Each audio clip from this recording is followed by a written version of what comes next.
Le peuple d'avenir, présenté par le révérend Y.G.T., le doyen des pasteurs francophones au Royaume-Uni. Une émission qui passe sur la chaîne Olive TV tous les jeudis de 15h à 16h. Vous découvrirez le plan de Dieu sur l'avenir des Africains parce que nous attendons le retour du Seigneur Jésus. Après toutes les souffrances que nous endurons, où est-ce que Dieu veut nous amener? Soyez nombreux et suivez tous les jeudis de 15h à 16h. Merci.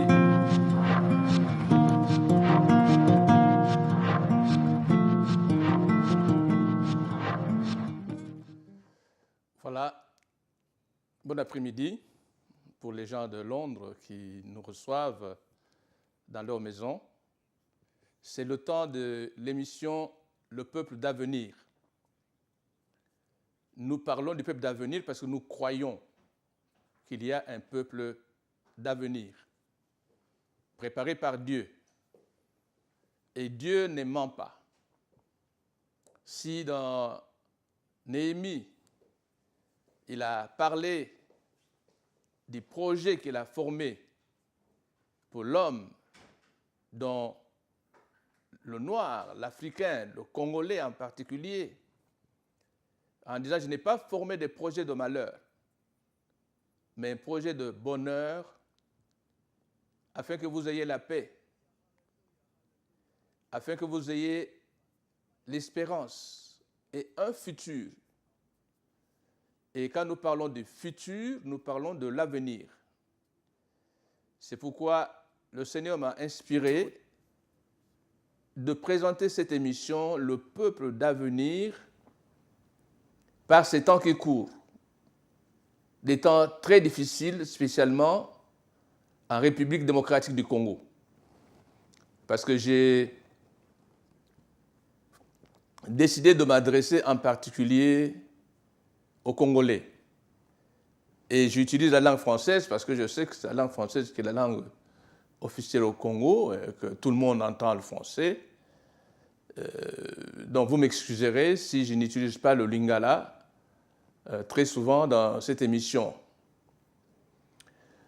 Alors, je chante, comme d'habitude, pour introduire cette émission. Christ est la vie recherchée de mon âme. Ô Seigneur, soutiens ma foi. C'est un temps où nous avons besoin du soutien du Seigneur pour que notre foi ne s'ébranle pas. Surtout quand je parle des choses à venir. C'est comme le prophète Jean-Baptiste. Christ est la vie recherchée de mon âme. Ô Seigneur, soutiens ma foi. Christ est la vie recherchée de mon âme. Ô Seigneur, soutiens ma foi. Prends-moi, Seigneur, dans mon état. Dieu de Jacob, soutiens ma foi. Prends-moi, Seigneur, dans mon état. Dieu de Jacob, soutiens ma foi. Christ est la paix recherchée de mon âme. Ô Seigneur, soutiens ma foi. Christ est l'amour recherché de mon âme. Ô Seigneur, soutiens ma foi. Christ est la force recherchée de mon âme. Ô Seigneur, soutiens ma foi. Prends-moi, Seigneur, dans mon état. Dieu de Jacob, soutiens ma foi. Prends-moi, Seigneur, dans mon état. Dieu de Jacob, soutiens ma foi. Nous allons prier. Père Céleste, je te bénis cet après-midi pour cette grâce.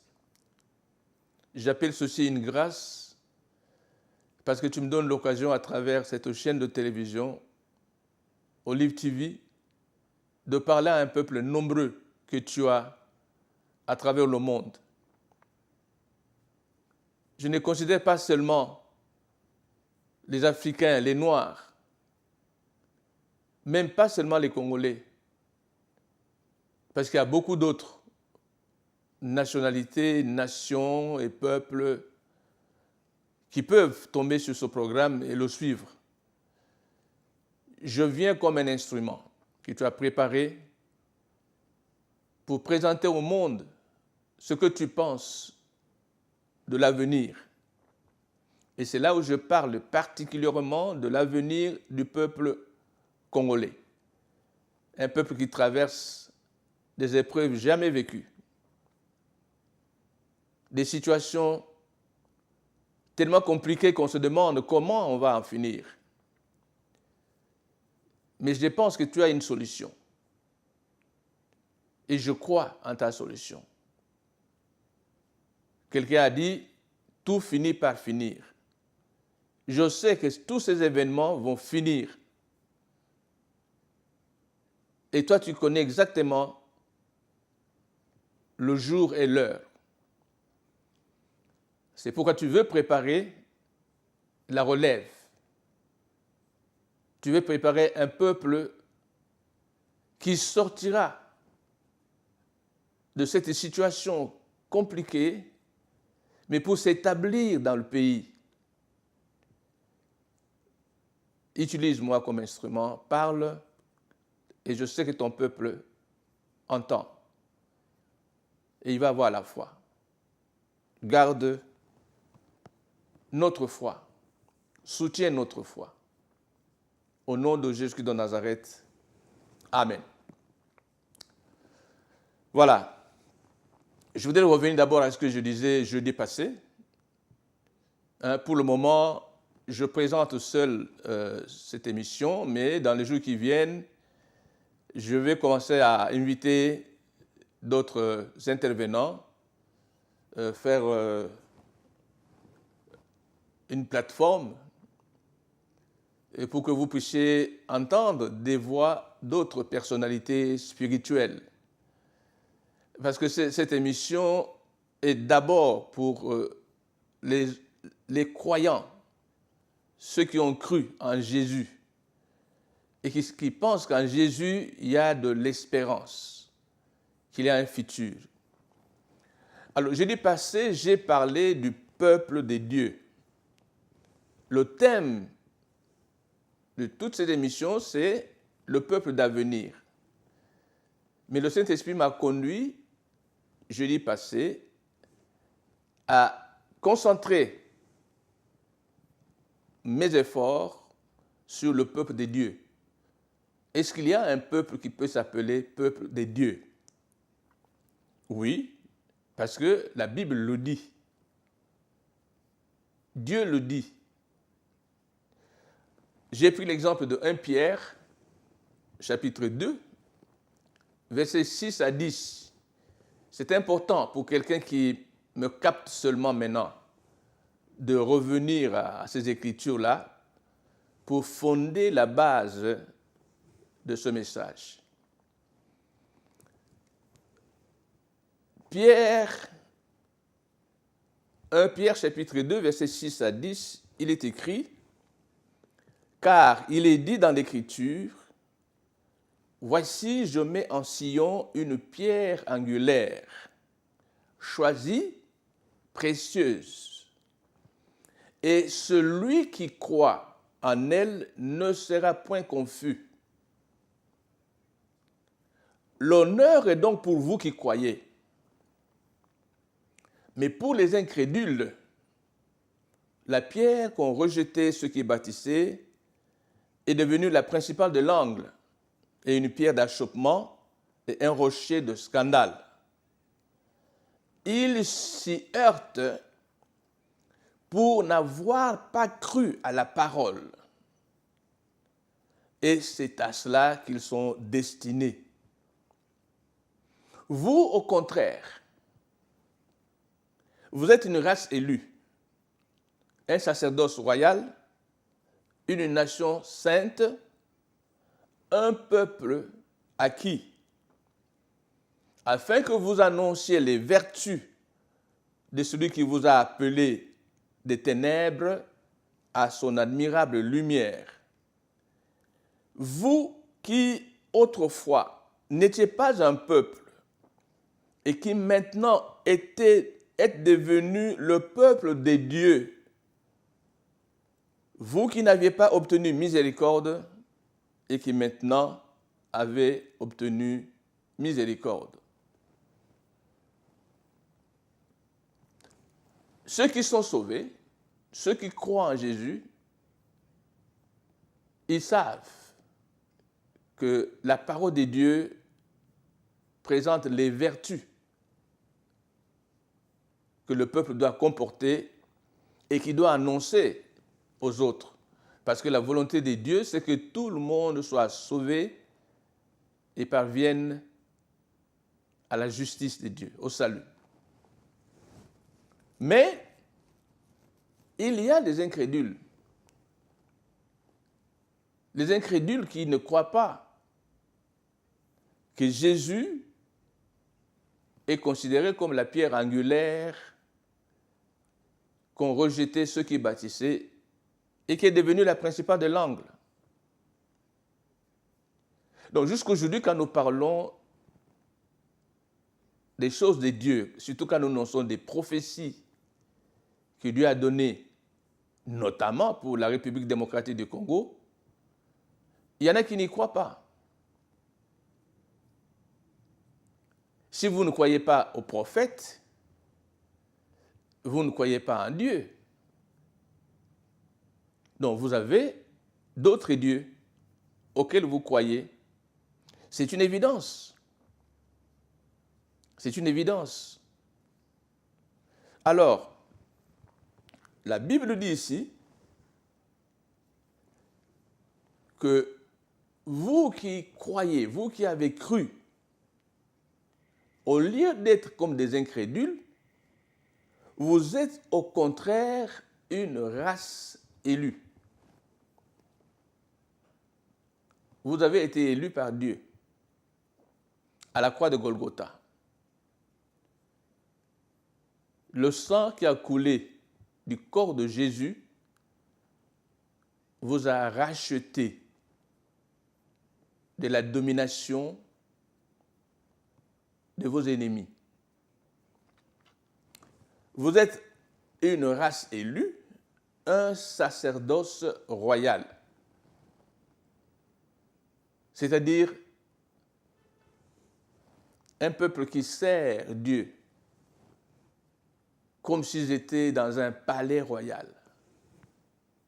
Et Jésus étant le roi des rois, il s'est acquis des sacrificateurs pour faire ce sacerdoce. Et aujourd'hui, nous sommes en train de parler des sacrificateurs au Congo. Monseigneur Monsengo, le pasteur David Ekofo, et tant d'autres qui annoncent les vertus de celui qui les a appelés des ténèbres à son admirable lumière. Ils font partie du sacerdoce royal. Vous êtes une nation sainte. C'est difficile aujourd'hui que quelqu'un, on lui parle du Congo comme étant une nation sainte avec tout le sang qui y coule tous les jours. Mais Dieu dit que vous êtes une nation sainte. Et les yeux de Dieu, qui ont déjà vu tout ce qui se passe maintenant, voient déjà l'avenir. C'est pourquoi ce message est prophétique. Et il faut que quelqu'un le comprenne dans ce sens-là. Après toutes ces effusions de sang, le sang de Jésus va couler, il va purifier le pays. Et comme les prophéties ont déjà été données, depuis Kimpavita, le prophète Kimbangu, les 4 messagers, Alain Moloto, pour ne citer que ceux-là, et tant d'autres, ont parlé du temps où la nation congolaise, la République démocratique du Congo, deviendra une nation sainte dédiée à Dieu. Tout le monde adorera le Seigneur, parce que ce qui va arriver ne viendra pas de la main d'un homme, quelle que soit sa puissance. Donc, une nation sainte, et il est dit un peuple acquis. Un peuple acquis. C'est tout le peuple congolais. Aujourd'hui divisé entre les différentes religions, les différentes confessions ecclésiastiques, il sera rassemblé, il sera uni, être un seul peuple pour adorer un seul Dieu, comme cela s'est passé du temps d'Élie au mont de Carmel, quand tout le peuple d'Israël qui avait abandonné Dieu, qui a connu la débauche et le péché, a vu le feu descendre du ciel et consumer l'holocauste que Élie avait donné à Dieu, tout le peuple d'Israël s'est tourné pour dire « c'est l'Éternel qui est Dieu ». Et aujourd'hui, j'expliquerai un peu pourquoi le terme « éternel ». Bref, un peuple acquis. Autrefois, vous n'étiez pas un peuple. Maintenant, vous êtes devenu le peuple de Dieu parce que vous avez obtenu miséricorde. Nous entendons beaucoup de prières, beaucoup de plaintes, beaucoup de lamentations, beaucoup de Congolaises et Congolais qui se posent des questions. Mais Dieu, où est-ce que tu es? Pourquoi tu nous as abandonnés? Pourquoi tu n'interviens pas? Dieu va intervenir. Il doit intervenir. Parce qu'il écoute, il entend les prières. Il va intervenir. Mais il voudrait arriver dans une situation, une position telle que la gloire lui soit rendue. Que tout le peuple congolais reconnaisse que ce que nous vivrons bientôt ne vient pas d'un homme. Ce n'est pas pour rien que l'Église, le corps du Christ, même s'il y a quelques églises qui ne sont pas impliquées, mais quand le corps du Christ, dans son ensemble, est impliqué dans une affaire, Dieu ne peut pas manquer d'intervenir. Je voudrais vous donner cette assurance. Dieu ne peut pas manquer d'intervenir. Dieu va intervenir. Dieu va intervenir. Et les choses vont bien marcher. Il n'y a personne qui pourra s'opposer à l'intervention divine parce qu'il voudrait en tirer gloire. Et c'est ce que les prophètes ont dit. Parce que les temps que nous vivons, c'est la fin de la première indépendance, selon la prophétie de Kimbangu, que beaucoup ont tordu. Ils ont tordu le sens. Kimbangu a dit qu'après 4 présidents successifs, le 4e sera le pire. Il va détruire, il va tuer, il va rendre la situation invivable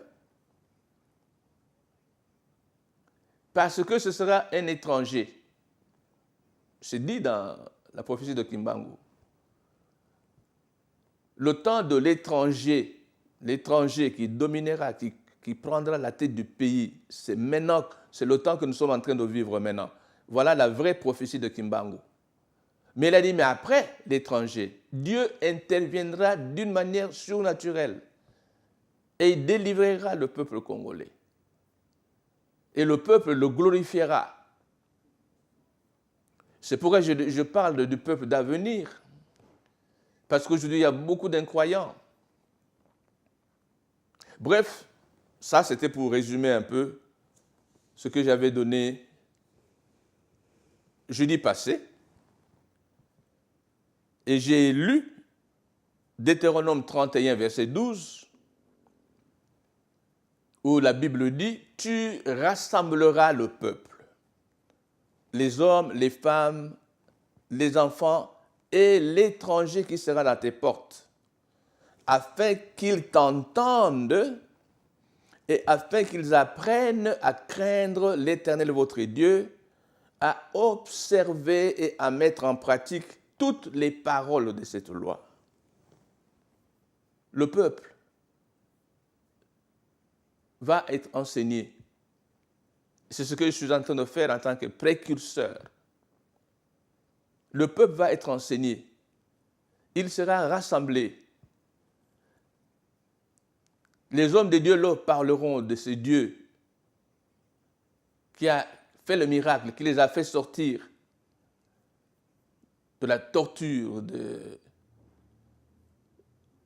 la méchanceté. Je vais utiliser le terme de la médiocrité. Parce que tout à l'heure, je vais parler des médiocres. Et il ne faut pas être surpris.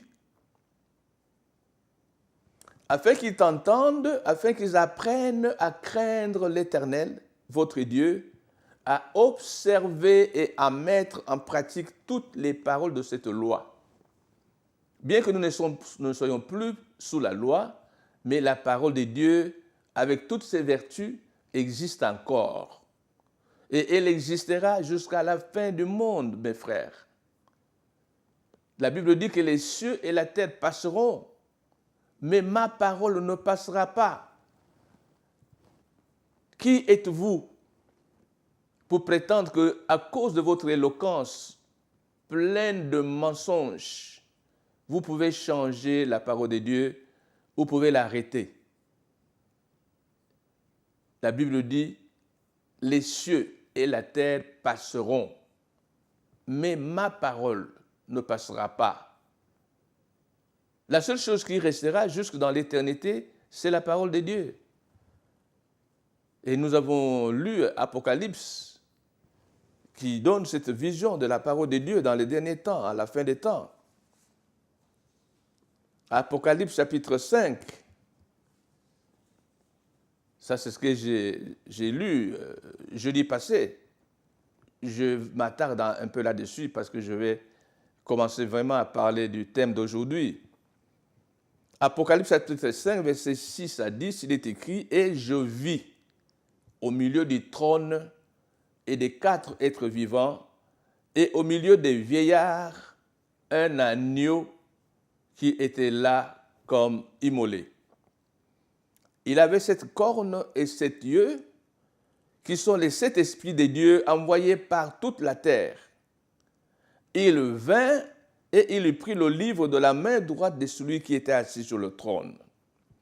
Quand il eut pris le livre, les 4 êtres vivants et les 24 vieillards se prosternèrent devant l'agneau, tenant chacun une harpe et des coupes d'or remplies de parfums, qui sont les prières des saints. Voyez les prières que nous faisons aujourd'hui, que les Congolais et les Congolaises sont en train de faire, montent devant le trône de Dieu. Elles sont recueillies dans des coupes des coupes d'or. Et nos prières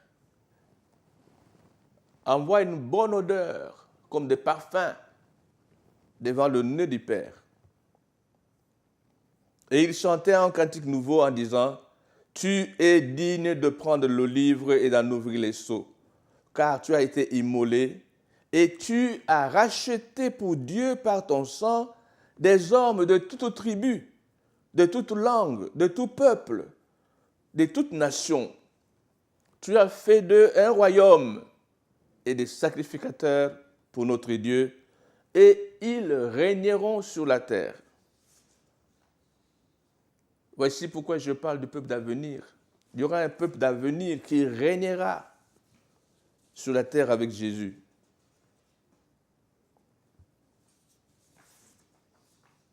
Des peuples de toutes nations, de toutes tribus, de toutes langues seront avec le Seigneur.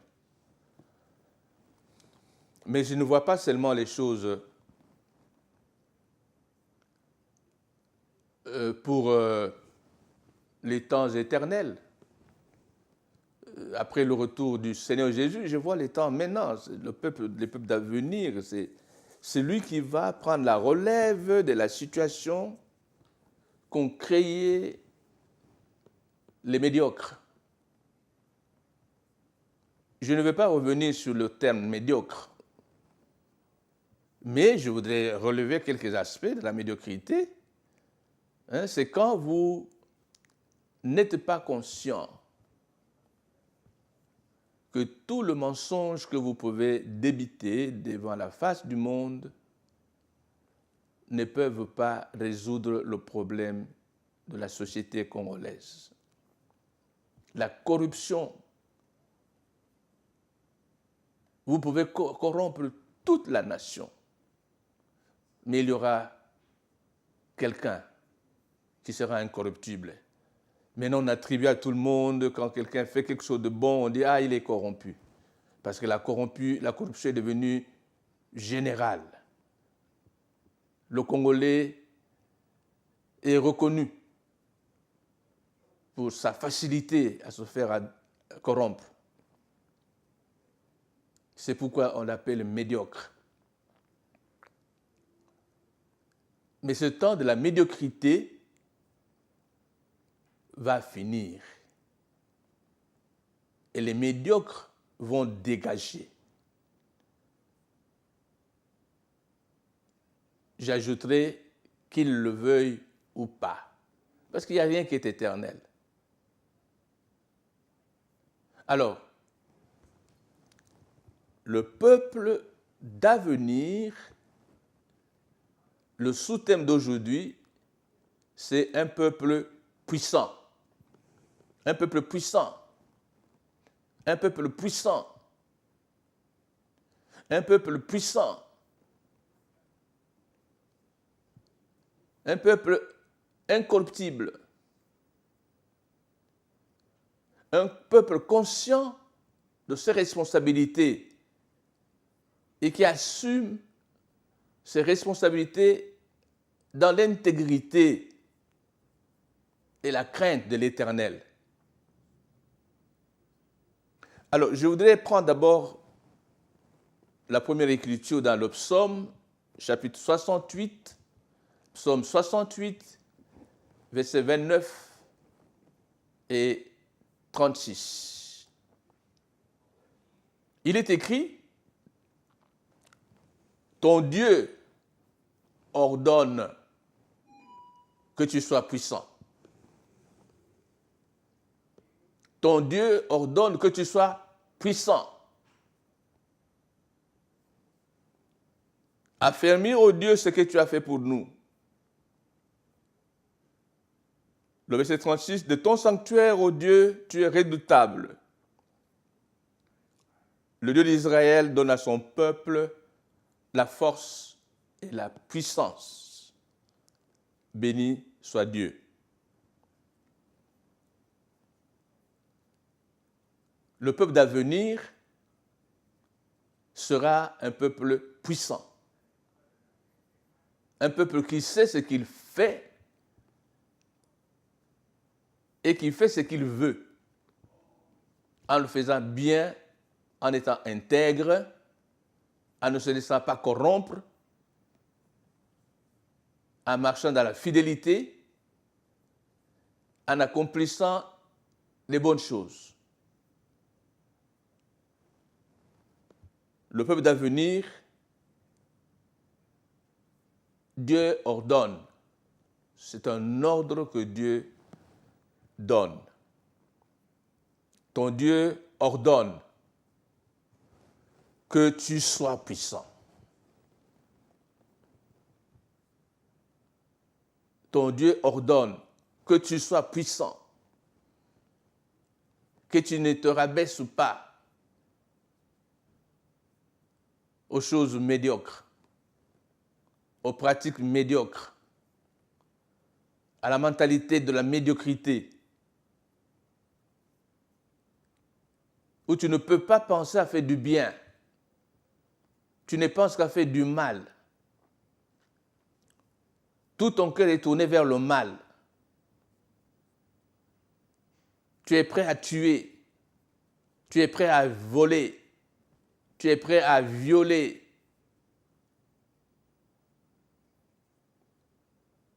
Tu es prêt à envahir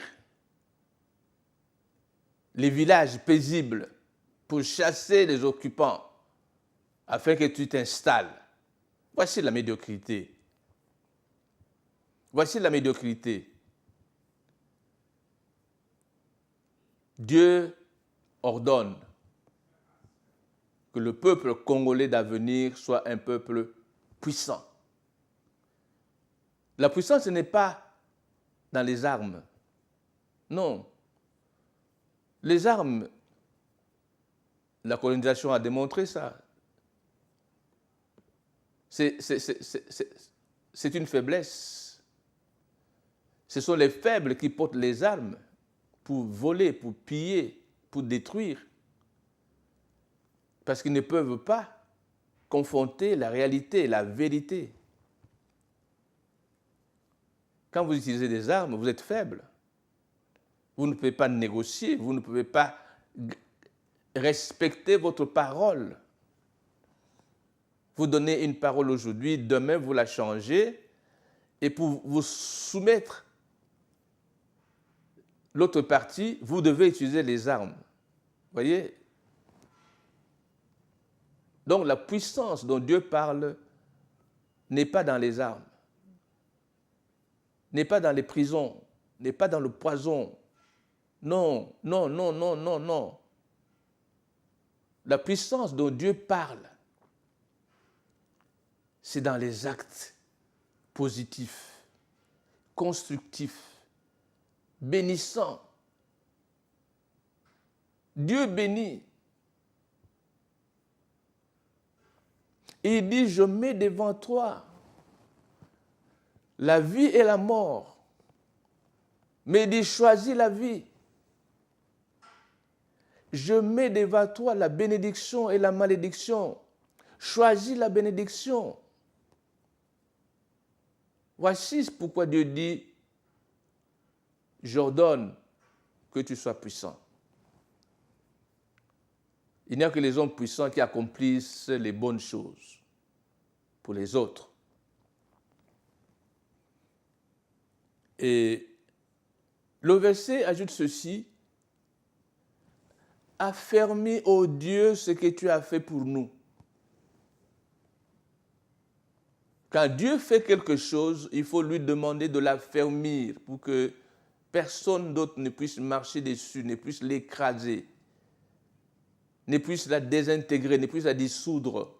Dieu affermit, Dieu donne la consistance.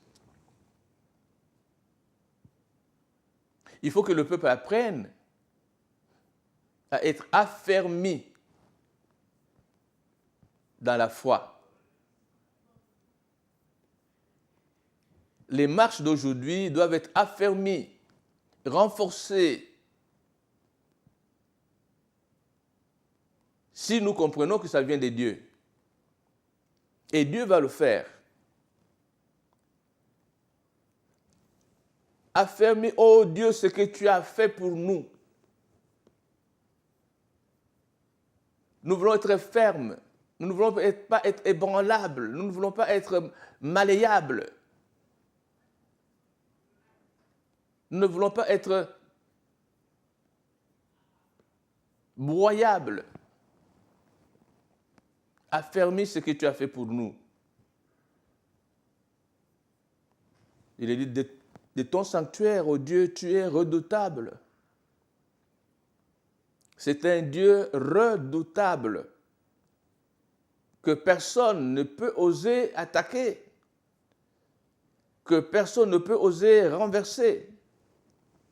Il est redoutable. Et le verset 38 termine par dire, le Dieu d'Israël donne à son peuple la force et la puissance. Béni soit Dieu. Donc, être puissant, c'est avoir l'audace d'entreprendre des choses qui feraient peur à certaines personnes.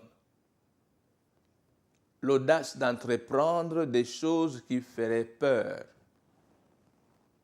à certaines personnes. C'est être capable de vaincre son ennemi sans armes. Être capable de vaincre son ennemi sans armes. C'est avoir le pouvoir d'influencer les décisions des autres, même les décisions de vos ennemis. Quand vous êtes puissant, vous influencez leurs décisions. Ils peuvent être des Nations Unies, ils peuvent être de l'Union européenne, ils peuvent être de l'unité africaine, mais quand vous êtes puissant, vous influencez leurs décisions. C'est être capable d'agir dans le surnaturel. Parce que cela vient de Dieu. Tout ce qui vient de Dieu est surnaturel. Ce n'est pas par la force ni par la puissance, mais c'est par mon esprit, dit l'Éternel des armées. 2 Chroniques, chapitre 20, verset 20, le confirme par la bouche de Josaphat. Il est écrit, le lendemain, ils se mirent en marche de grand matin pour le désert de Tekoa. À leur départ, Josaphat se présenta et dit, « Écoutez-moi, Juda et habitants de Jérusalem. Confiez-vous en l'Éternel, votre Dieu, et vous serez affermis. » Nous avons vu ça dans le psaume 68. Affermis, ô Dieu, ce que tu as fait pour nous. Donc, confiez-vous en l'Éternel, votre Dieu, et vous serez affermis.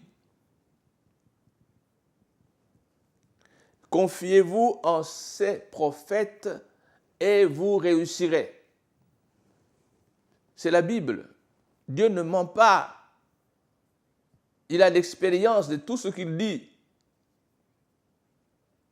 Avant de dire quelque chose, il a expérimenté sous toutes les dimensions. C'est inchangeable. Ça produit toujours le résultat, le bon résultat. Confiez-vous à l'Éternel, votre Dieu, vous serez affermis. Confiez-vous en ses prophètes et vous réussirez.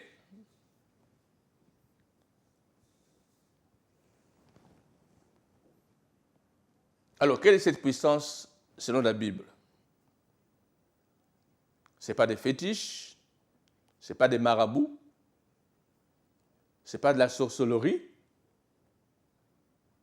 La Bible dit dans Acte 1, verset 8, « Mais vous recevrez une puissance. » Vous recevrez une puissance. votre Dieu ordonne que tu sois puissant. Comment être puissant? Vous recevrez une puissance, le Saint-Esprit survenant sur vous, et vous serez mes témoins à Jérusalem, dans toute la Judée, dans la Samarie et jusqu'aux extrémités de la terre. C'est avec l'aide du Saint-Esprit seulement qu'on peut se montrer puissant. Quand vous êtes rempli du Saint-Esprit, il n'y a rien qui peut vous faire trembler. Il n'y a personne qui peut vous intimider. Il n'y a personne qui peut vous maltraiter. Et quand vous parlez par le Saint-Esprit, tout genou fléchit.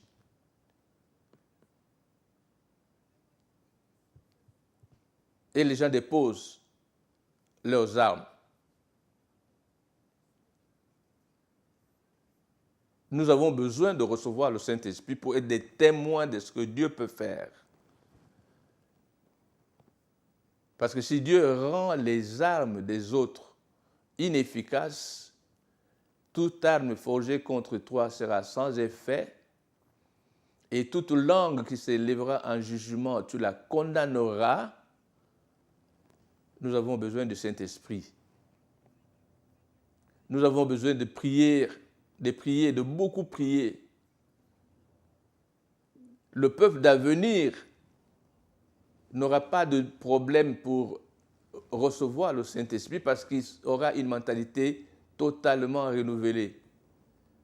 Son intelligence sera renouvelée. Il n'aura pas les mêmes préoccupations qu'aujourd'hui, les gens qui veulent s'enrichir, les gens qui veulent faire du tort, les gens qui veulent posséder tout et appauvrir les autres, qui ne sont pas émus par les cadavres qui s'étalent devant eux, qui versent le sang. Même quand on donne des chiffres erronés. On ne peut même pas donner le chiffre exact des morts. C'est quel mensonge, quel pays. On ne va plus connaître ça avec le peuple d'avenir. On ne connaîtra pas ce genre de tueries. On ne connaîtra pas ce genre de massacre. On ne connaîtra pas ce genre de pillage, ce genre de mensonge, ce genre de corruption. C'est après avoir reçu cette puissance que vous pourrez devenir des témoins, des gens qui parlent véritablement de Jésus. D'abord à Jérusalem. Chacun a son Jérusalem, naturellement. Le milieu dans lequel tu vis. Si tu es de Kinshasa, ton Jérusalem, c'est Kinshasa. C'est là où tu vas d'abord témoigner. Si tu es de Goma, tu vas d'abord témoigner à Goma. Si tu es à Kindu, tu vas d'abord témoigner à Kindu.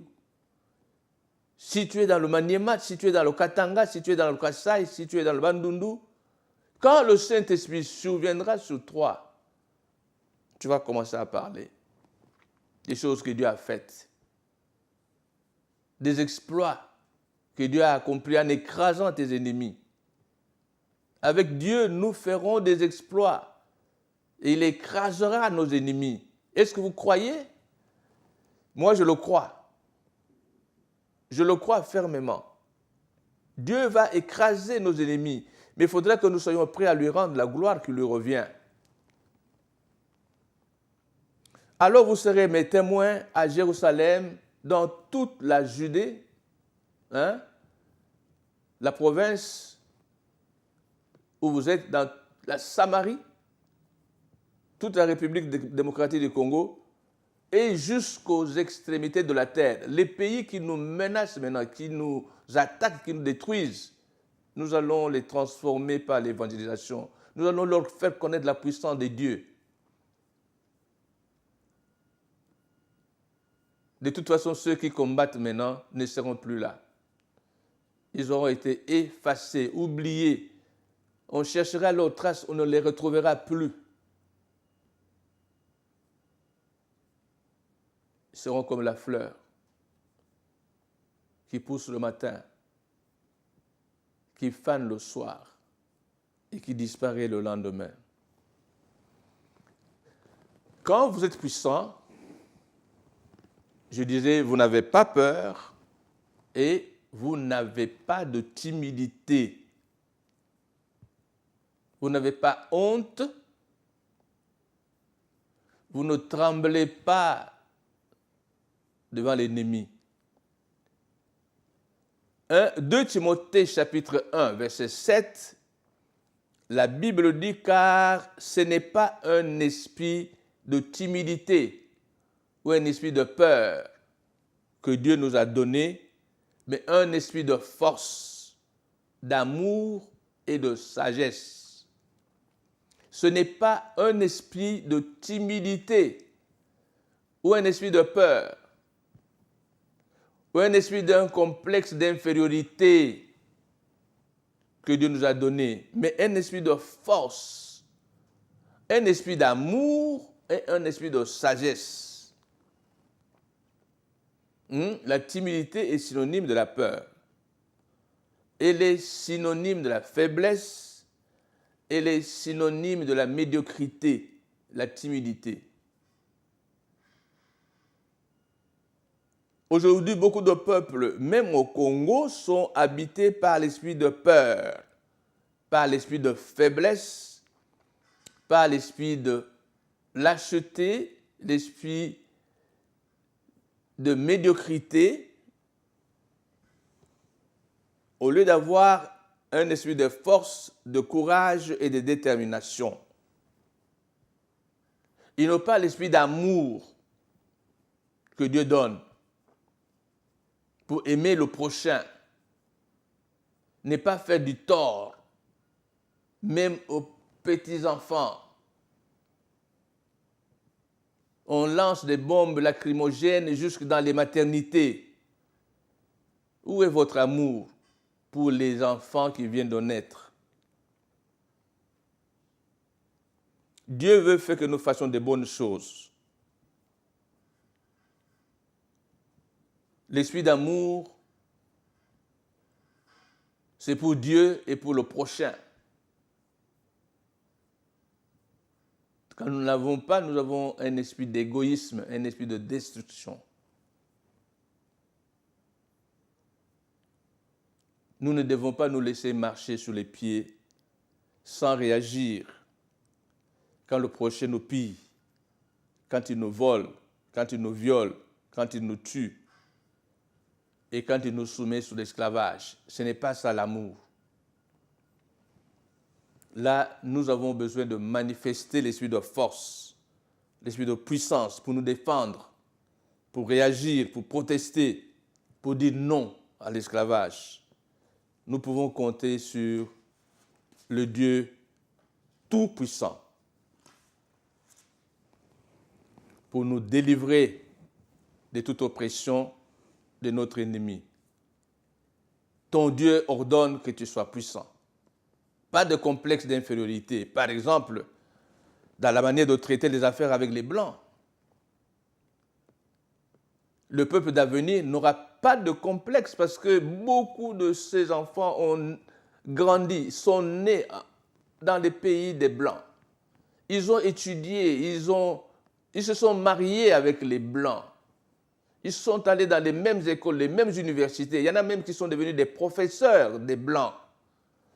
Pourquoi vous allez avoir encore un complexe d'infériorité quand il s'agit de traiter des affaires du pays pour ce qui est des intérêts de votre pays, vous sacrifiez tout aux Blancs parce qu'ils sont Blancs. Non, ça c'est un complexe de la colonisation, de l'esclavage. Nous ne pouvons plus tolérer ce complexe-là.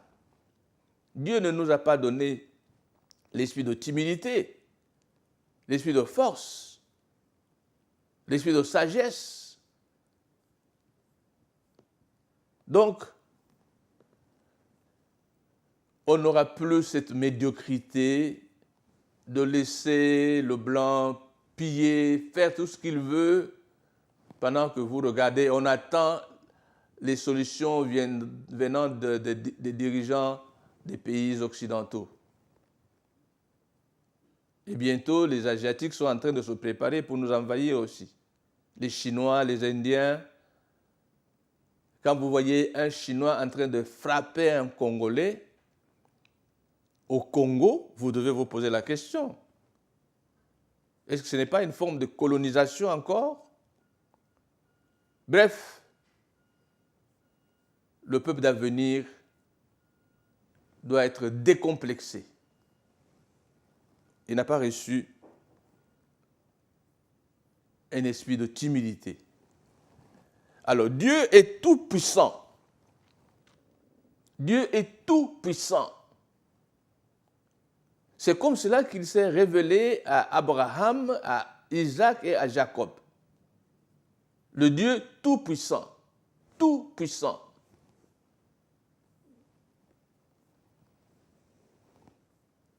Genèse chapitre 17, versets 1 et 5, il est écrit, lorsqu'Abraham fut âgé de 99 ans, l'Éternel apparut à Abraham et il lui dit, je suis le Dieu tout-puissant. Marche devant ma face et sois intègre. Et le verset 5 dit, on ne t'appellera plus Abraham, mais ton nom sera Abraham, car je te rends père d'une multitude de nations.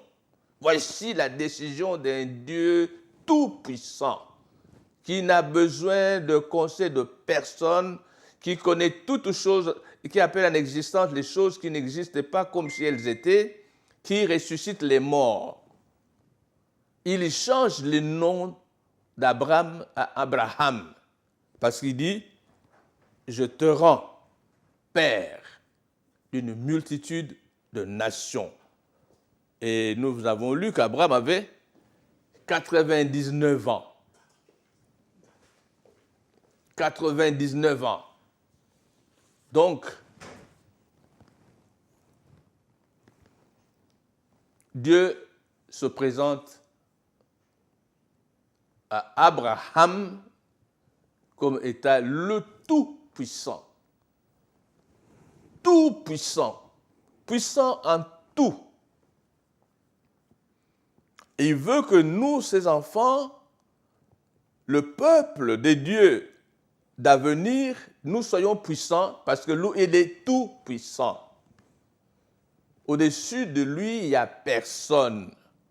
Et il n'y aura personne. Quelles que soient les méthodes que vous utilisez aujourd'hui pour vous montrer puissant, ces méthodes sont pourrissables et passagères.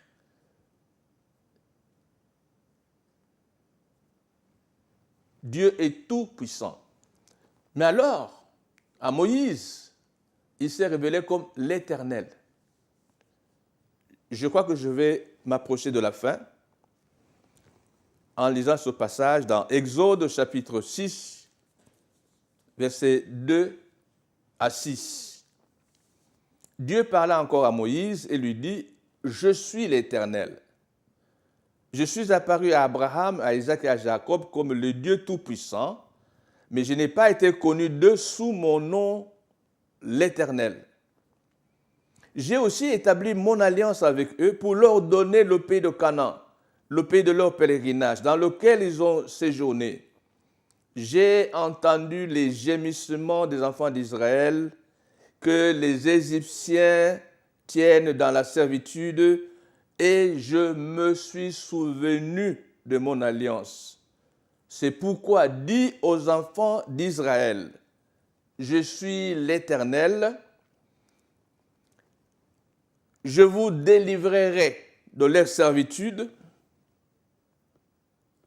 je vous sauverai à bras étendus et par de grands jugements, je vous prendrai pour mon peuple, je serai votre Dieu, et vous saurez que c'est moi, l'Éternel votre Dieu, qui vous affranchit des travaux dont vous chargent les Égyptiens. L'Éternel, celui qui ne passe pas, celui qui est le même hier, aujourd'hui et éternellement. À l'Église, au peuple de Dieu, Apocalypse 1, verset 8, Jésus se présente comme étant, il dit, je suis l'alpha et l'oméga, dit le Seigneur, celui qui est, qui était et qui vient, le Tout-Puissant. Le peuple de demain, le peuple d'avenir, doit apprendre dès maintenant à se confier à l'Éternel notre Dieu. Il est le même, hier, aujourd'hui, éternellement. Il dit qu'il est celui qui est, qui était et qui vient. Celui qui permet ce que nous vivons aujourd'hui, bientôt il va renverser la barre. Il va combattre pour nous et nous délivrer des mains de Madianites, Rwandais, Ougandais, Burundais, Tanzaniens et des puissances étrangères qui ne viennent que pour piller nos richesses, nous tuer et nous appauvrir. Nous avons le devoir de nous unir comme un seul homme, de nous battre avec la puissance de Dieu qui est en nous, sans nous laisser faire. Ne nous laissons pas dominer, car l'Éternel, le Dieu des armées, est avec nous. Lèvons-nous tous et combattons notre ennemi commun. Il fuira loin de nous par la puissance du Saint-Esprit. Seigneur, je voudrais te remercier pour ce que tu vas faire dans la nation congolaise, du nord au sud et de l'est à l'ouest. Je proclame que le temps des médiocres a expiré. Ils doivent dégager pour que le pays te soit rendu et que tout le peuple congolais reconnaisse que c'est toi l'Éternel qui est son Dieu. Envoie ton esprit sur chacun, homme, femme et enfant, afin que nous devenions puissants. Au nom de Jésus-Christ de Nazareth. Amen. Bon après-midi chez vous. Méditez sur ce message. Considérez-vous comme un peuple d'avenir qui ne vivra plus dans la médiocrité, mais qui va marcher dans l'intégrité, dans la dignité devant le Dieu qui a créé le Congo, qui a créé les cieux et la terre. Que Dieu vous bénisse.